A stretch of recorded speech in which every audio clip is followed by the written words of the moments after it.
Hello, and welcome to this virtual Consett Academy A-Level Art Tour. I'm Mrs. Kester, the Learning Leader for Art, and over the next few minutes I will endeavour to explain the A-Level course in Art and Design. I will also take this opportunity to show off some of our past students' artwork and give a flavour of the diverse range of outcomes and the ways that our course can be tailored to individual students' interests and strengths. The exam board we use is AQA, and it's very similar to the course at GCSE. The course structure and assessment objectives will be very familiar to you. Most students follow the fine art or art, craft and design pathways. Component 1 is called personal investigation. It consists of 60% of the overall mark, and it's similar to the portfolio component at GCSE. This portfolio of work contains one sustained project looking at an idea, issue or concept. It is expected to be studied in more depth than the projects at GCSE, and it lasts just over a year. This is an extensive project showing development across the assessment objectives, and it is supported by a written dissertation of between 1,000 and 3,000 words, which is informed by the work of artists or designers. In the past, our students have chosen some exciting topics, from contrasting architectural styles to looking at the light effects on portraiture, and recently a student has been exploring her own views about veganism. The second component is the externally set exam. Again, similar to the GCSE. It's worth 40% of the overall mark. The question paper is released in February in Year 13.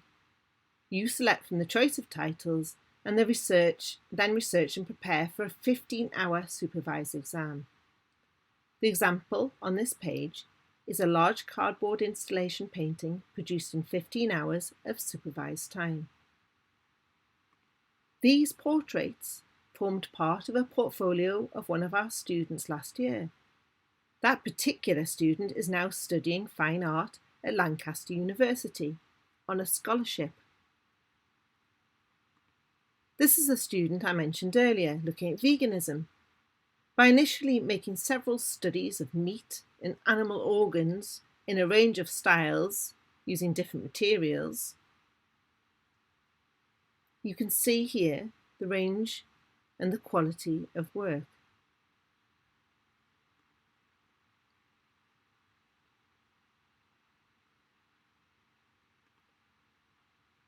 The ideas developed into several outcomes, not just one piece. I've selected a few pieces of work to show here. You can see how the work develops into an oil painting from a photo shoot and several pencil studies. This is more work by the same student. The student is now studying fine art at Newcastle. There are 4 assessment objectives, and they are almost identical to those at GCSE. But of course, you're expected to produce higher quality responses to each of them. Assessment Objective 1 looks at artists and starting points and forms the start of your research. Assessment Objective 2 is where you refine your ideas with experiments with different materials and start to develop ideas. Assessment Objective 3 is where you record your ideas and observations using a range of techniques, and Assessment Objective 4 is about meaningful outcomes.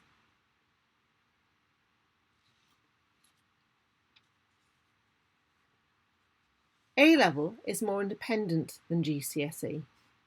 You're expected to use some of your GCSE skills and apply them to your own ideas.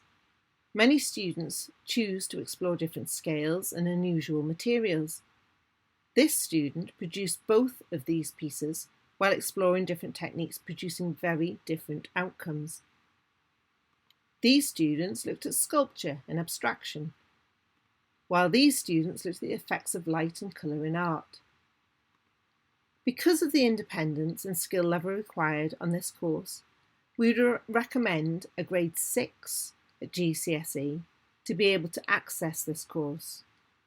You need a good level of drawing ability and dedication and enthusiasm for the subject. You'll be expected to take on advice and explore a range of solutions with confidence. I hope I've whetted your appetite for this course. Now that you've seen the quality of our students' work and the high level, and I've explained the high level of success for students going on to study their first choice at university, I hope to see you next year. Bye for now.